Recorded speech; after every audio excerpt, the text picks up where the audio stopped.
이럴 때가 많고 그래서 싸우는 경우가 많아요. 그치요. 네, 그게 많은데, 그러니까 어떨 때 이제 목사님이 이제 이렇게 남편이 한 번씩 금요일 오면은 이렇게 몇 시야? 벌써? 진도는 뭐 예. 빨리 할게요. 5장 3절에 여기 심령이 헬라어로요. 푸뉴마. 가난한 자는 푸토코스죠. 푸뉴마는 어떤 영, 혼 그런 개념이 아니라 우리의 인격의 전인이고요. 그 다음에 가난한 자 푸토코스는 상대적 가난, 페네스가 아니라 절대적인 가난이라고 했고요. 복은 마카리오스로서 하나님의 신적인 생명력이라고 했어요. 그렇게 심령이 가난한 자는 받는 게 뭐예요? 천국이 그들의 것임이요. 그렇죠. 천국의 그들의 것이라는 이 용어는 국어 사전적으로 보면은 천국을 소유한다 라고 말할 수 있죠. 국어 사전 한글로만 보면 천국이 그들의 것 이거 하니까 그들이 심령이 가난하면 이렇게 천국이 이렇게 있는데 내가 심령이 가난하면 천국을 이렇게 소유한다를 하잖아요. 그렇죠? 그러면 이제 반론이 나오죠. 내가 천국을 소유했어요. 그럼 내가 소유하고 있는 거죠. 그럼 내 것이면 내가 잃어버릴 수가 있겠죠. 그렇죠? 그러면 천국을 내가 잃어버릴 수 있다는 얘기는 이거는 신학적으로 옳지 않잖아요. 그렇죠? 그러니까 국어사전적으로는 국어적인 의미로는 천국을 소유한다는 개념인데 원문으로 보면은 결론만 말하면 심령이 가난한 그가 곧 천국이다. 그러니까 천국을 소유하는 게 아니라 집사님이 천국이다. 천국이에요. 천국으로 지어져 간다. 천국이 되어져 간다. 이 개념 됐죠? 근데 성경을 보면은 이게 뭐가 문제냐면은 천국을 소유하는 개념으로 너무 많이 얘기를 하고 있어요. 제가 예를 든 게 마태복음 3장 2절에 보이세요? 오른쪽에요. 회개하라 천국이 가까이 왔느니라. 이때부터 예수께서 비로소 전파하여 이르시되 회개하라 천국이 가까이 왔느니라. 이게 다 천국이 장소죠.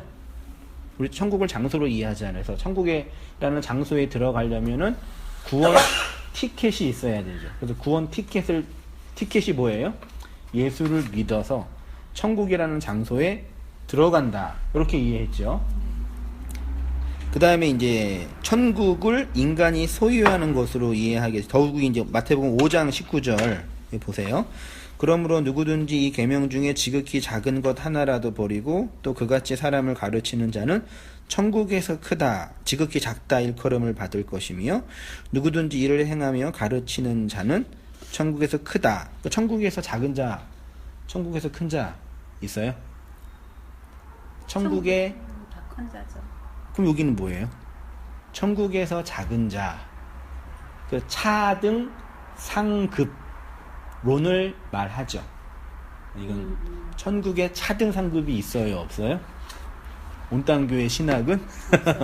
그러면 이제 없다고 저는 주장하는데, 그럼 보세요, 목사님. 분명히 마태복음 5장에 천국에서 큰 자가 있고 천국에서 작은 자가 있다고 하잖아요. 그게 목사님 말이 틀렸잖아요. 라고 반론을 제시하죠. 어떻게 해요, 그럼? 집사님, 도와주세요. 한세 목사가 틀린 거예요, 그러면요? 어떻게 해요? 이거요. 분명히 천국에 상급이 차등으로 주어지는 상급이 없다고 주장했는데, 한성민 목사가. 성경에 있네요. 집사님은 개인적으로 천국에 차등 상급이 있다고 생각하세요? 없다고 생각하세요? 없다고 생각하세요? 그렇게 생각을 해왔는데. 그랬었어요? 네. 일단 천국에 이제 들어가면 다. 그러면 열심히 이 땅에서 주님을 위해서 봉사한 사람과 게으르게 맨날 이렇게 네, 열심히 주일도 지키고. 안 한 사람은 너무 억울하지 않나요? 저는 이렇게 내 인생 바쳐서 이렇게 힘들게 목회하고 있는데 그 고생한 사람과 죽기 직전에 예수 믿어가 천국에 들어온 사람 억울하지 않아요, 제가요? 저는 일단 열심히 해가지고 네. 잘 지키고 해서 천국에 들어가면은 이제 그 들어가는 걸로써 그냥 그러니까 됐어요. 그럼 근데 성경 본문에는 이렇게 되어 있어요. 네. 성경에는 지극히 큰 자, 지극히 작은 자. 들이대고 이제 주장하잖아요. 니네게 목사 이상하다고 이렇게 하잖아요. 어떻게 하죠? 지극히 작은 자, 소자, 긴 자가 작은 자다. 네. 예수님이. 그 작은 자가 예수님이에요? 아니 작은 자다. 예를 들어 그 예수님이 얘기하는 그 사람들은 다 우리 다자짐의 의미의 어떤 작은 자. 이제 난 그런 쪽으로 그치, 이해가 가네. 해석의 다른 방향이죠. 네. 근데 이제 1차적으로 말씀을 드리면 마태복음은 유대인에게 준 책이거든요. 1차 수신자가요. 유대인들은 이미 선민 사상이 있어요. 걔네들은 자기네가 천국 백성이라고 다 알고 있어요.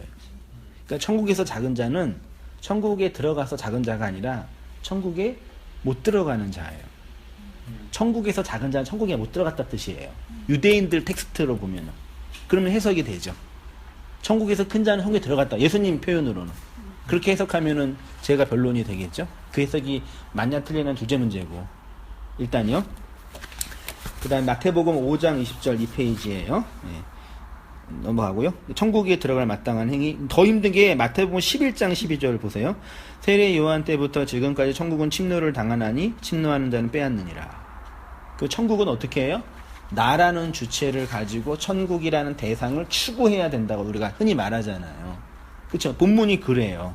근데 침노하다라는 단어가 수동태로 사용이 됐는데 이게 능동적으로 해석할 수 있는 단어라고 누가 얘기를 하더라고요.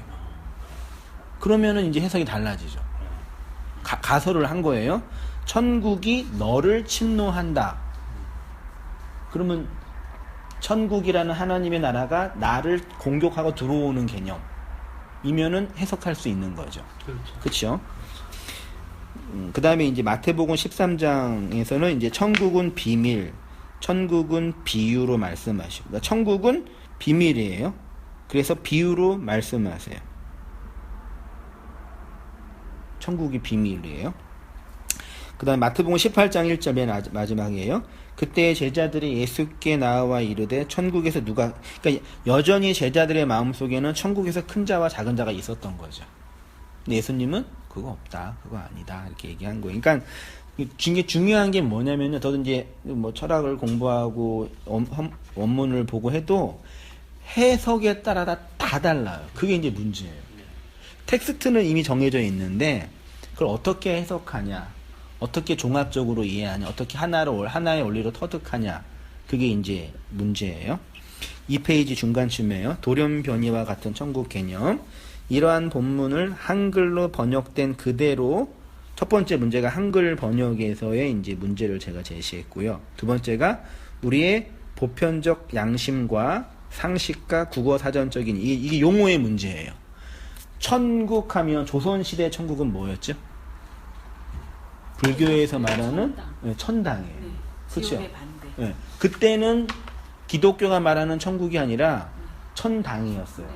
불교에서는 지옥이 차등으로 주어져요. 네. 죄를 많이 지은 사람은 무서운 더 끔찍한 지옥으로 떨어지고 별로 안 지은 사람은 네. 좀 견딜만한 지옥. 그게 이제 불교에서 왜곡된 지옥 개념이잖아요.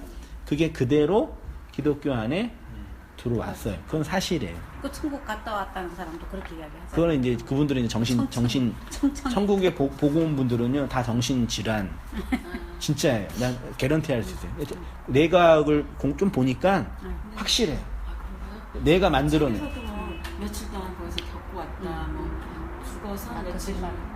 거짓말은 아니. 진짜 봤어요. 봤을까? 예. 그럼 혼자만의 환상이에요? 예. 자기만의 환상. 이 내가 만들어내는 환상. 이건 분명해요. 진짜. 그러니까 천국은 우리가 보면 안 되고 어떻게 인간이 천국을 봐요? 그럼 안 돼요. 그 천국이 아니죠. 그러면. 옛날에 꿈꾼 적은 있어. 꿈은 꿀 수 있죠. 꿈은 꿈꿀 수 있죠. 꿈은 자유니까. 얼마든지 꿀 수 있어요. 꿈은. 좋았겠다. 꿈은 괜찮아요. 꿈은 근데 그 꿈이 진짜라고 말하면 안 되죠. 그래. 내가 꿈꿨다. 네. 내가 그런 걸 꿈꿨다 그러면 상관없어요.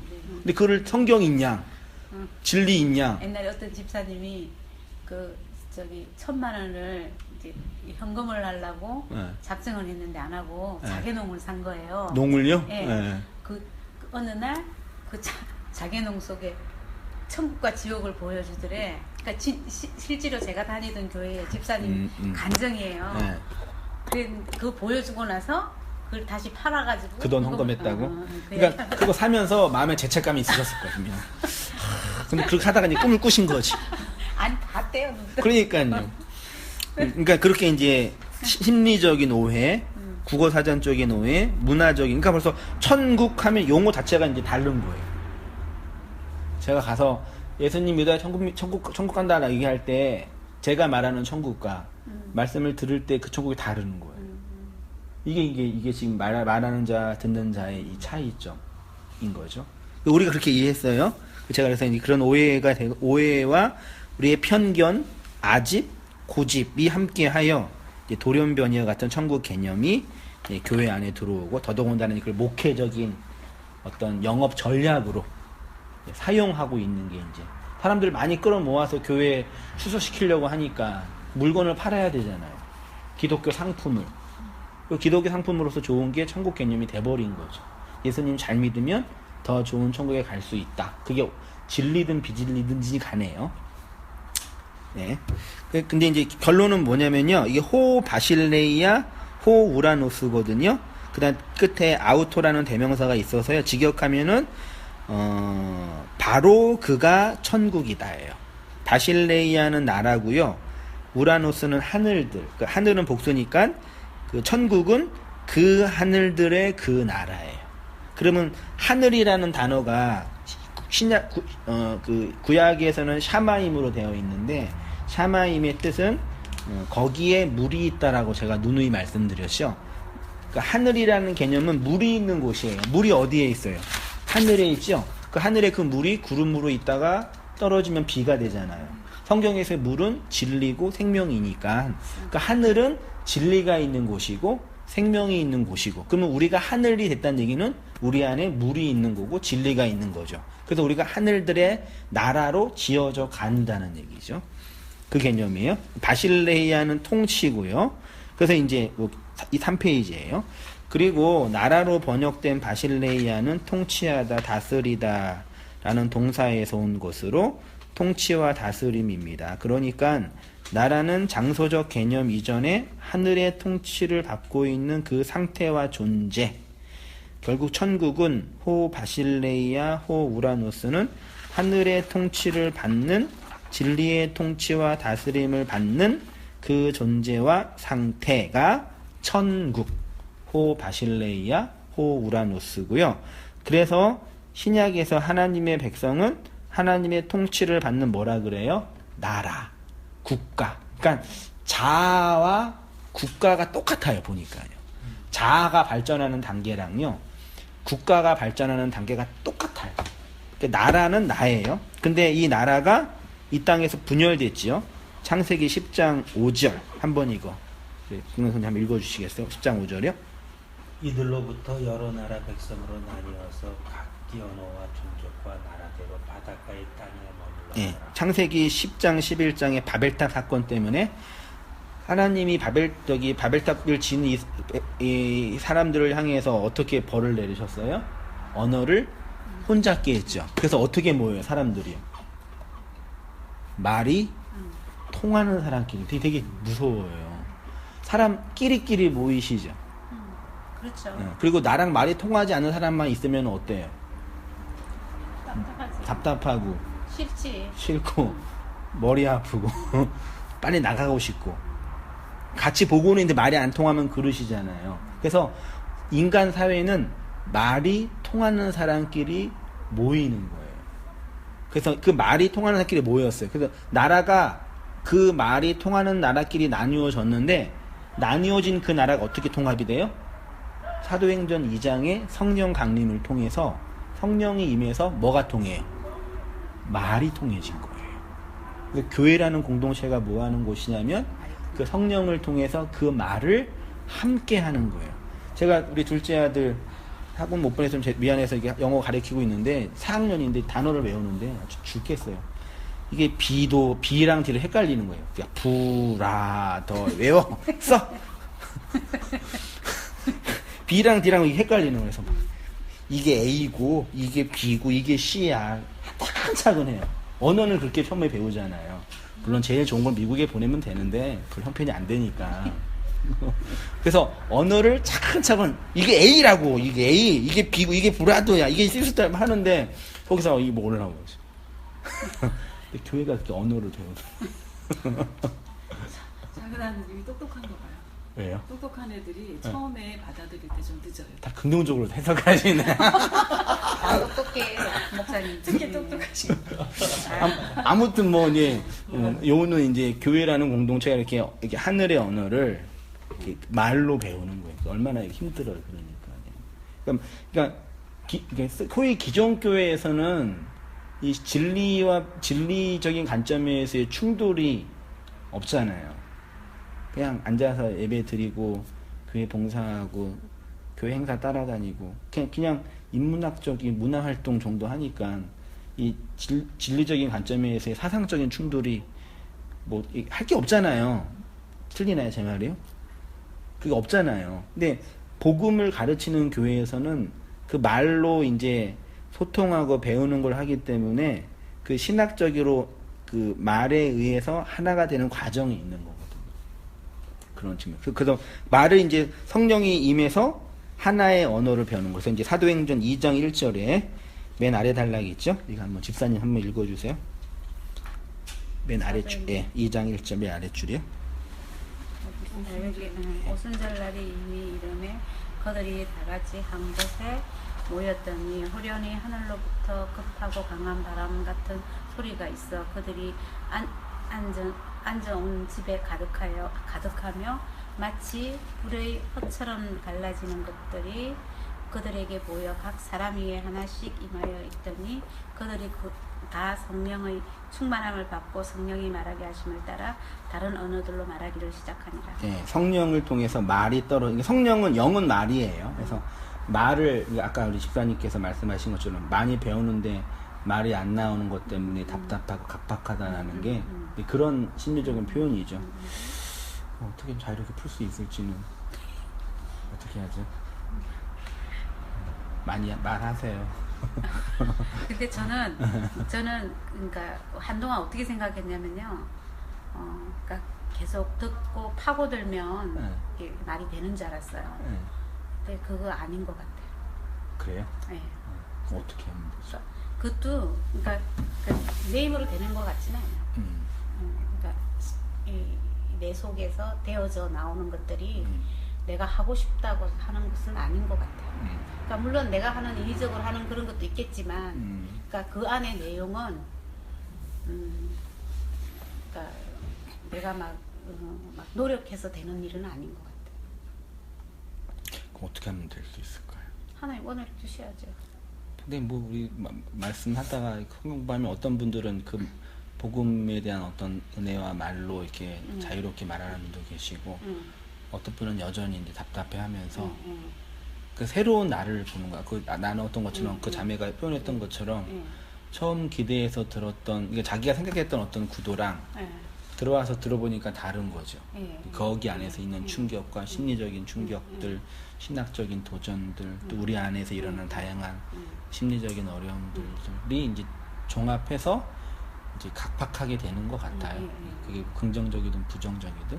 근데 그걸 어떻게 자유롭게 이제 풀어서 그게 이제 자유라고도 안식이라고 이제 표현하는데 논리적으로는 쉬우게 말할 수도 있지만 실제로 이렇게 되어가는 과정은 나라로 되어가는 과정은 많은 인내와 노력과 물론 노력은 해야 되지만 그러니까 그게 들리는 게 그러니까 나 안에 와서 들리는 게 그게 그러니까 들리지가 않더라는 거죠. 내가 듣고 싶다고 듣는 것도 아니고 그러니까 듣기는 하되 그 내용이 들리지 않는다는 거. 그렇죠. 그렇게 되더라고요. 그러니까 그게 은혜로 주어져야만이 들리더라는 거예요. 그러니까 그게 이제 들려지는 거. 틀린 것 같아요. 그래서. 들려지는 거. 어떻게 들려지죠? 그러니까 씨는 하나님의 씨는 침노한다고 말씀하셨잖아. 그러니까. 하나님 그러니까 나라는 그걸 배제한다는 얘기는 침노해서 아니에요. 내 안에 들어오면 내 안에 들어온 그 씨 말씀 자체가 내 생각은 그거야. 말씀 자체가 내가 이것을 내가 이 시에 대해서 한마음 한뜻으로 같이 가야 이것이 온전하게 뿌리를 내리지 않나. 한마음 한뜻이 안 되니까 그런가 보지 뭐. 아니, 그런 거 아니야? 그렇게 쉽게 막 이렇게 정죄하거나 예. 규정하시면 안 돼요. 물론 최종적인 결론은 하나님의 은혜가 주어지는 건데 예. 그 안에서 우리가 경험하는 내용은 다 케이스 바이 케이스예요. 진짜예요. 맞아요.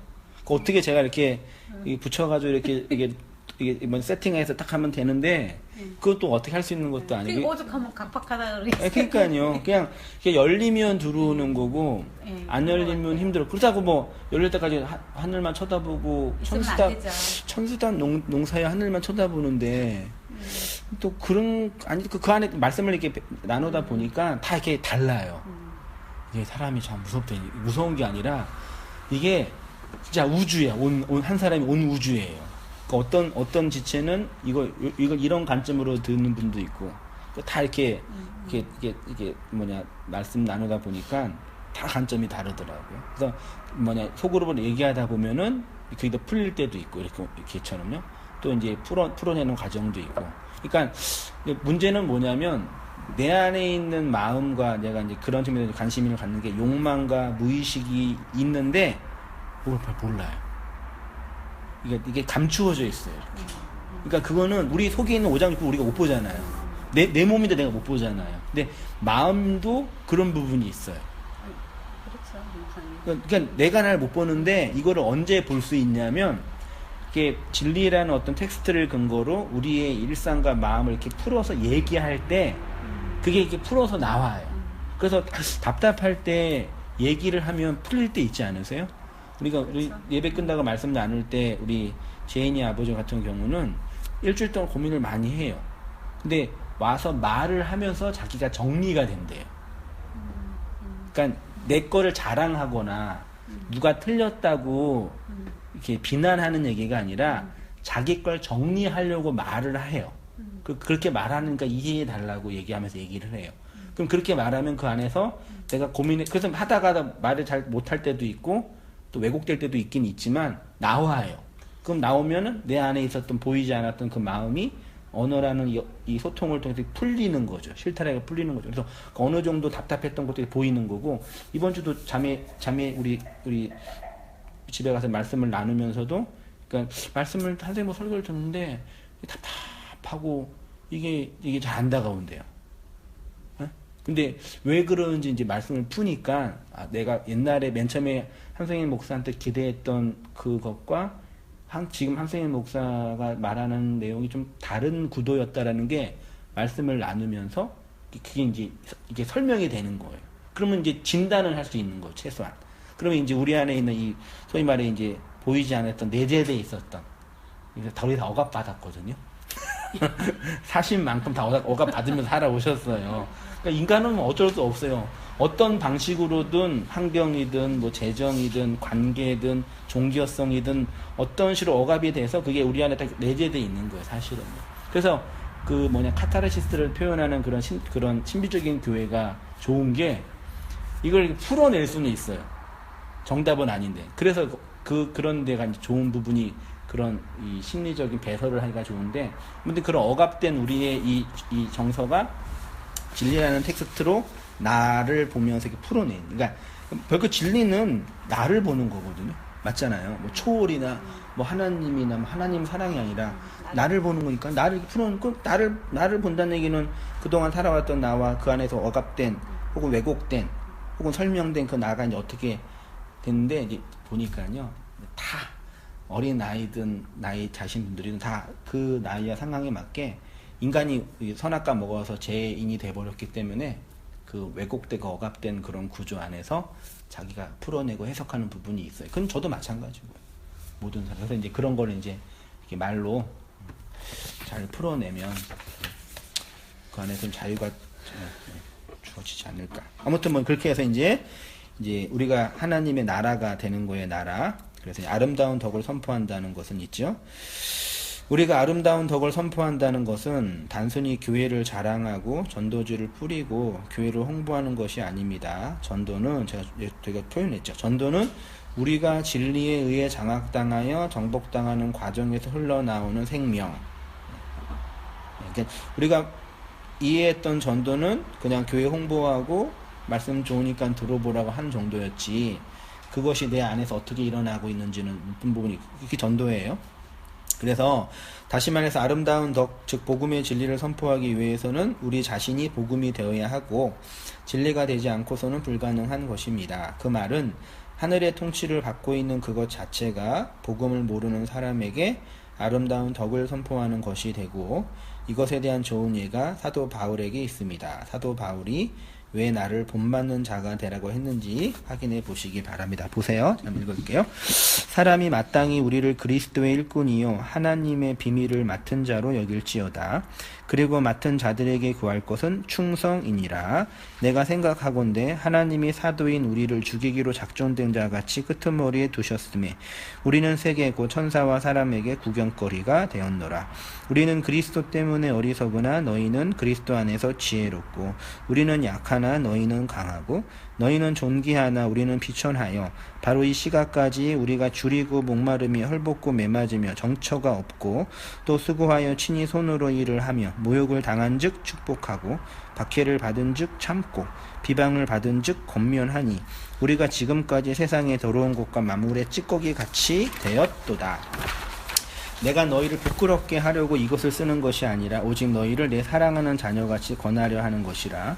그리스도 안에서 1만 스승이 있으되 아버지는 많지 아니하니 그리스도 예수 안에서 내가 복음으로써 너희를 낳았습니다. 그러므로 내가 너희에게 권하노니 너희는 나를 본받는 자가 되라. 16절에 바울이 고린도 교회를 향해서 뭐라고 권면하고 있냐면, 너희는 나를 뭐하는 자요? 본받는. 그럼 바울이 무엇을 본받아야 돼요? 자, 하나씩 답을 주세요. 바울이 무엇을 본받으래야 돼요?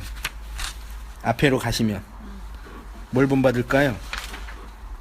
끄트머리에 두신 것을 본받아야 되나요? 세상의 구경거리. 끄트머리에 둬서 세상의 굴거리가 된 것을 본받으라는 얘기죠. 그렇죠. 줄이고 목마르고 헐벗고 매맞으며 정처가 없고 비방을 받은 즉 비방을 받고 모욕을 당하고 만물의 찌꺼기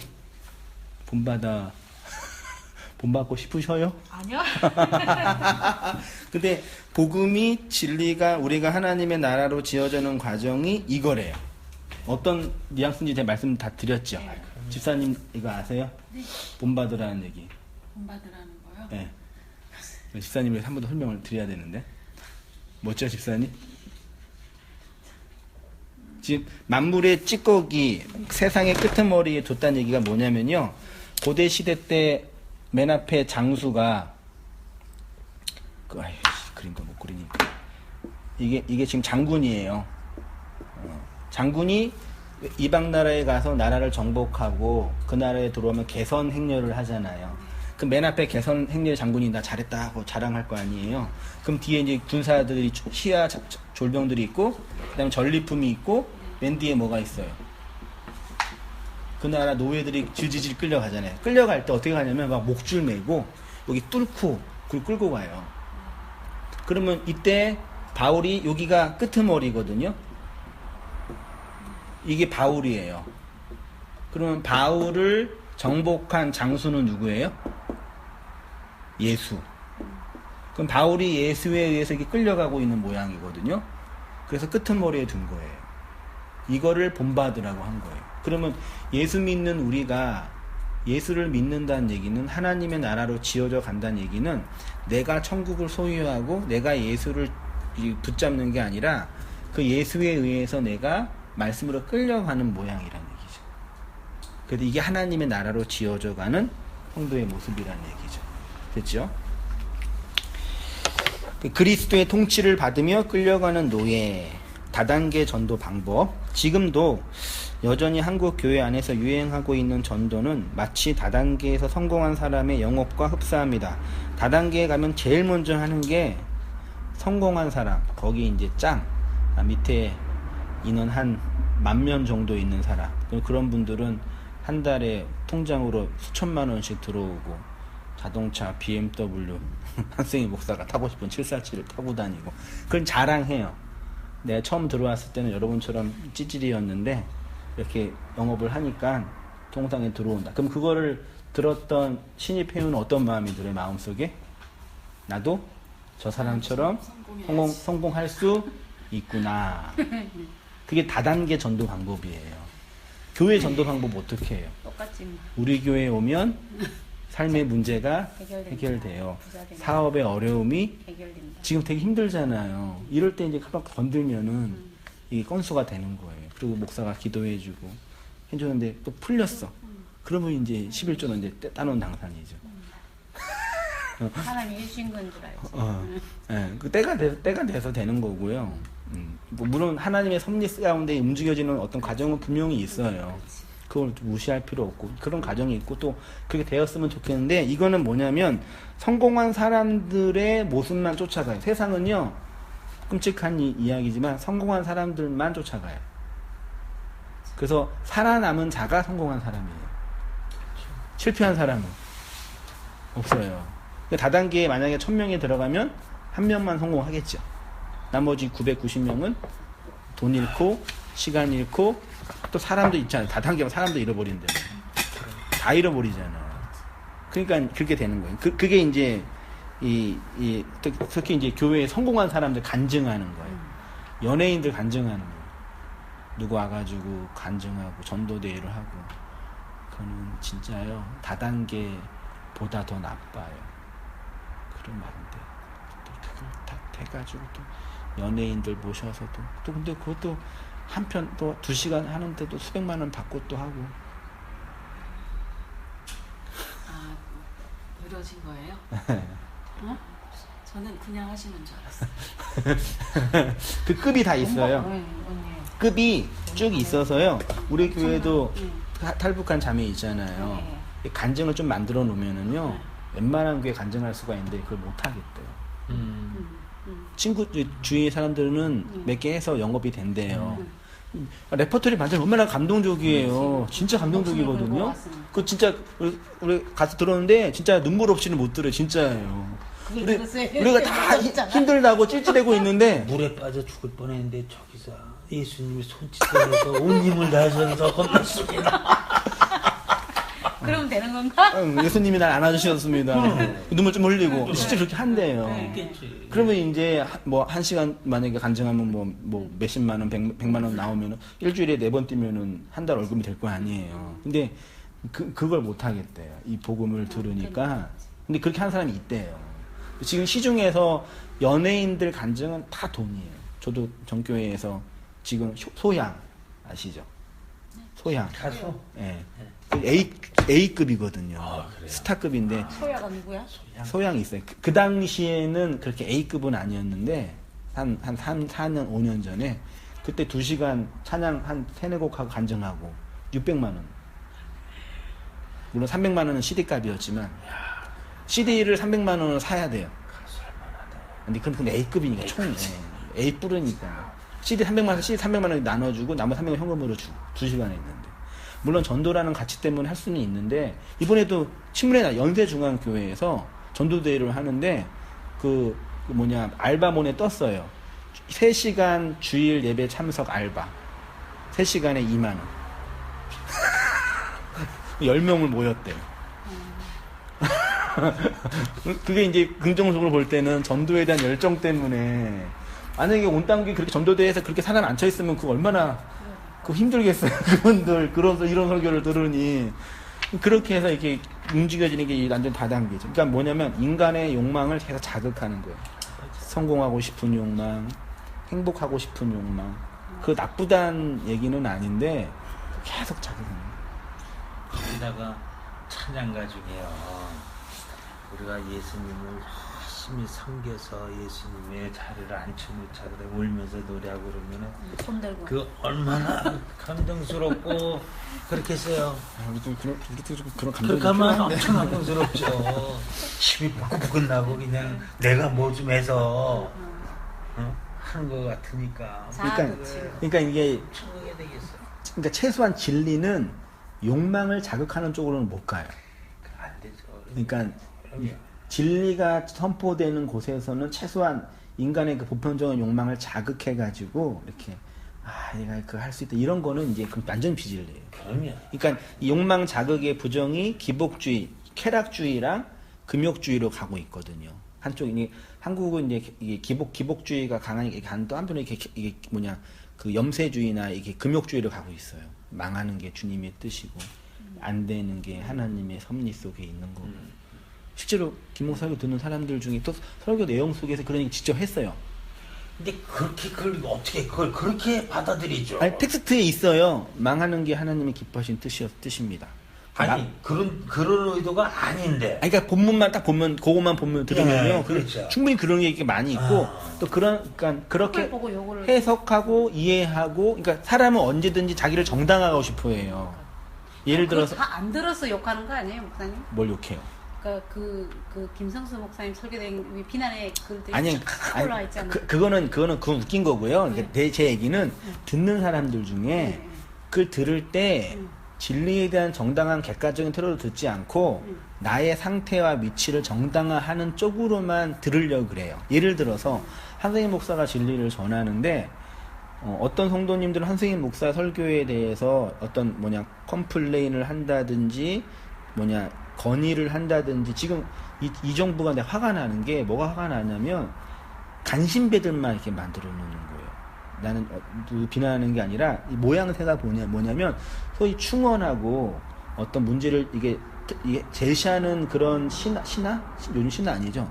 그런 그 신하들은 자르고 이렇게 알랑방구가 끼는 황간 정치가 그런 사람들만 옆에 두고 정치를 하니 자기는 문제가 없어요. 그 안에 있는 사람은. 근데 바깥에서는 엄청 문제가 있는 거예요.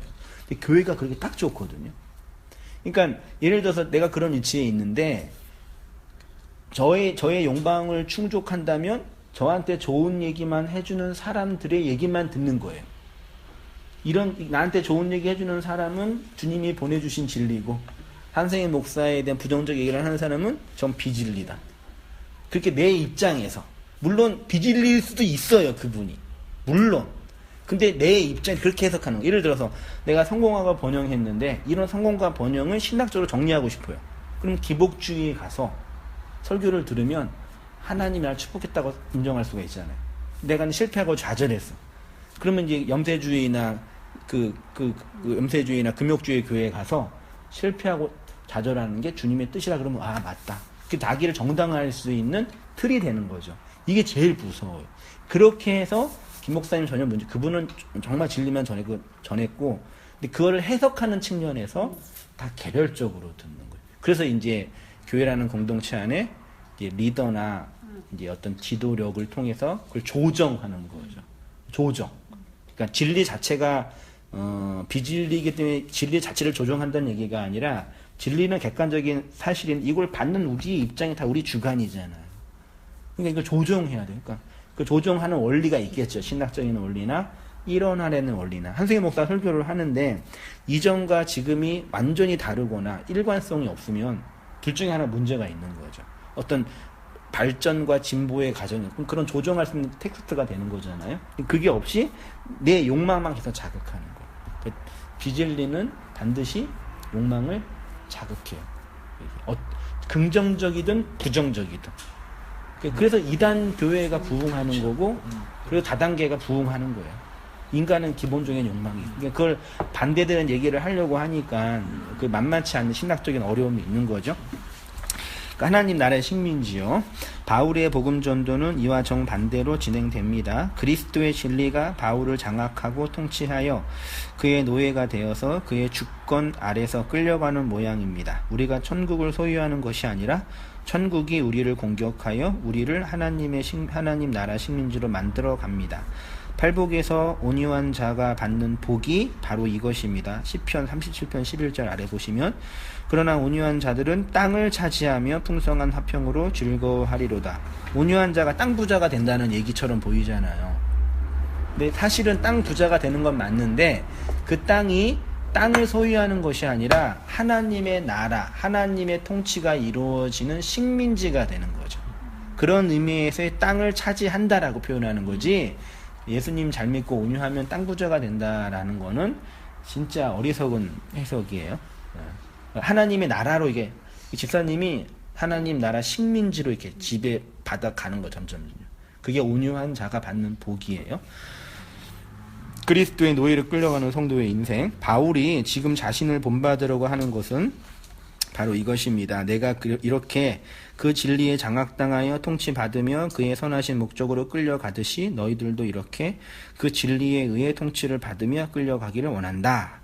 이렇게 그 영이 진리로 가난한 자가 곧 하나님의 통치를 받는 하나님 나라이며 하나님의 거하는 땅입니다. 복음은 오직 이들을 통해서 선포되고 증거됩니다. 그러니까 복음이 어떻게 선포되냐면 하나님의 통치를 받는 집사님, 성도님 한 사람 한 사람의 그 존재를 통해서 진리가 흘러가는 거예요. 다른 뭐 예수님 믿음은 모델가 아니라 내가 하나님의 나라를 이렇게 지배받는 과정이 되는 거예요. 그래서 그 진리가 천국이 나를 공격해 오는 거죠. 그러니까 우리가 하나님 나라의 식민지에 말하자면 각각 식민지로 있는 거예요. 그러면 그 식민지를 보면 샘플이잖아요. 아, 하나님의 나라는 그렇게 되는구나라고 확인하는 거죠. 그래서 그런 의미에서 우리의 존재가 신학 개인적으로도 소중하고 그다음에 이제 선교적으로도 이 진리를 증거하고 나타내는 과정 속에서도 중요하죠.